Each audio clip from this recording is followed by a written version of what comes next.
Kabul, the ancient capital of the mountain-locked kingdom of the brave Afghans, situated on a flat circular plain and surrounded by rugged brown hills. The city is a mixture of the old and the new. Its modern streets and picturesque roads with long sheltering rows of poplar trees. Its flowing fountains and waterfalls, its lakes and gardens, all have a charm of their own, a charm which is indigenous, exotic, and oriental.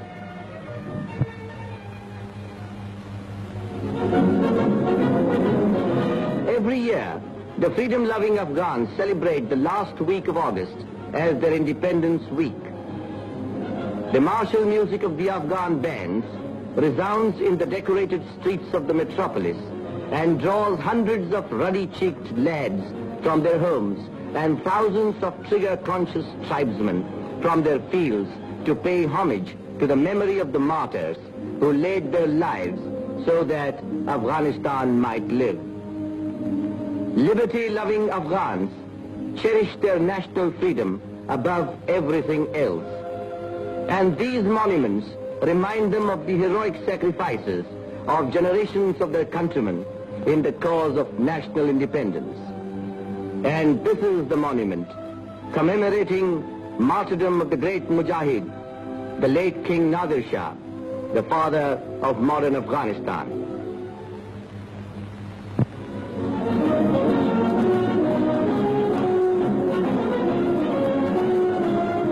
The first day of the celebrations witnessed a great military display watched by thousands.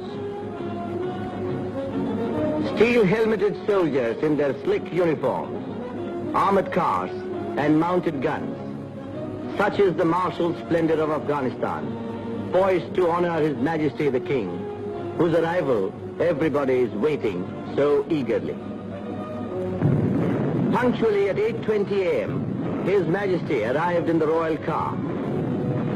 He was welcomed by His Royal Highness the Prime Minister and the Chief of the General Staff, and was offered a salute of 29 guns.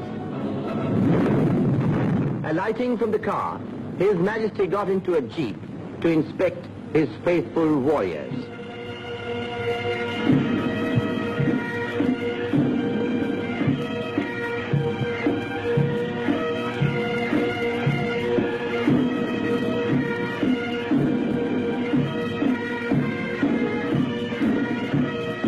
After the inspection, His Majesty got down and with the naked sword paid the homage to the great warrior, late Nadir Shah. His Majesty is under the royal canopy to take salute of the Afghan army. At 8:45 started the passing out parade of the royal troops. The Afghan army is the flower of the nation. The newly commissioned cadets, the young students of the military academy, short-term trainees, rows of policemen and grenadiers march past His Majesty to the accompaniment of the military tunes of the Afghan bands.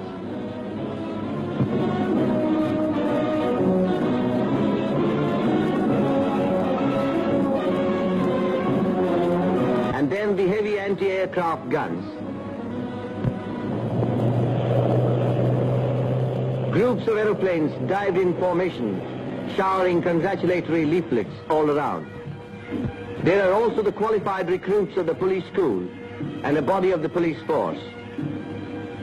And these famous batteries, famous on account of the part they played in the struggle for independence. How the admiring crowds cheer them. These are followed by hill batteries, batteries for use in the plains, and more anti-aircraft guns. A number of helmeted men brought the rear of the parade, which lasted nearly 2 hours and aroused tremendous enthusiasm among the watching multitudes. Afghans adore games of all kinds and are keen sportsmen. The Independence Week is also a week of sports, of matches, of races. Every afternoon during these 7 eventful days, thousands of Afghans would gather to witness the hockey and football matches. Here is a hockey match being played between the Afghan military 11 and the team of the All India Hockey Federation, the heroes of the last World Olympiad. What clever stick work and what speed. The first half found both the teams equal. But in the second half, the Indians, by their quick short passes, scored a victory by 3-0. In this course of the matches and games, the Afghan youth found an opportunity for display of gymnastics and races. Young Afghans from various schools and institutions marched past with their bands and banners.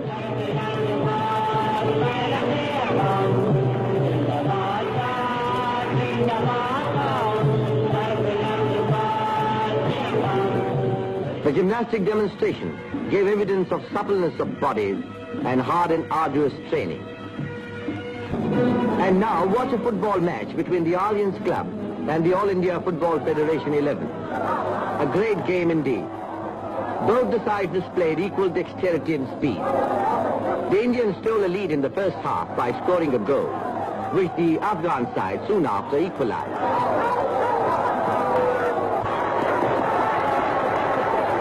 Perhaps the happiest during the Independence Week were the Afghan people themselves. The democratic nature of the state gives them all facilities for games and recreation. To them, the traditional ram fighting provides as great a pleasure as a duel between two warriors.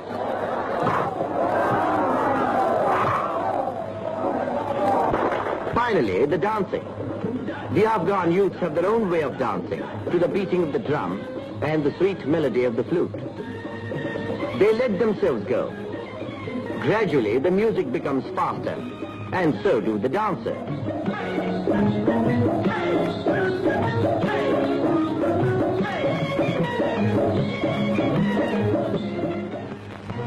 Parades, games, and dances are only a part of the varied program chalked out to celebrate the week. An important event is the exhibition of Afghan arts and crafts. In spite of its insular position, Afghanistan has made lots of progress in the industrial field and well maintained its cultural heritage. Here you find some of the best specimens of Afghan crafts: beautiful carpets, soft rugs, products of the handloom industry, Afghan jewelry inlaid with precious stones. The merchants and the manufacturers really do some brisk business during these days. Another major attraction during the celebrations is the Indian Arts Exhibition organized by the Indian Embassy. The Honorable Dr. Keska, Indian Deputy Minister for Foreign Affairs, and His Excellency Shri Rupchand, Indian Ambassador to Afghanistan, took great pains in making this show really representative of their country's art. Afghan hospitality is proverbial. His Royal Highness the Prime Minister, Sardar Shah Mahmud Khan Ghazi, invited the Indian team to his beautiful residence, complimented them on their skill in the game, and gave each member a memento of their visit to Afghanistan, and said, "We Afghans are friends of all and foes of none. With India, our relations are extremely friendly. Your visit to Afghanistan, I am sure, will further strengthen the social and cultural ties which link the two countries together. The future peace of the world depends to a great extent on the happy understanding between nations." The manager of the Indian team made a suitable reply, and the guests enjoyed a sumptuous feast. The Indian ambassador also gave a party to meet the team of his country. Besides the Honorable Dr. Keska, high Afghan dignitaries, the members of the diplomatic corps, other prominent citizens attended the function. Everyone enjoyed a very pleasant party.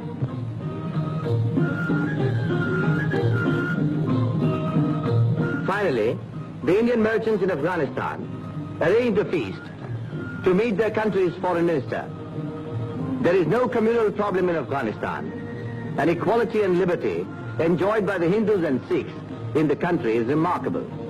They love Afghanistan and are treated as Afghans first and Afghans last.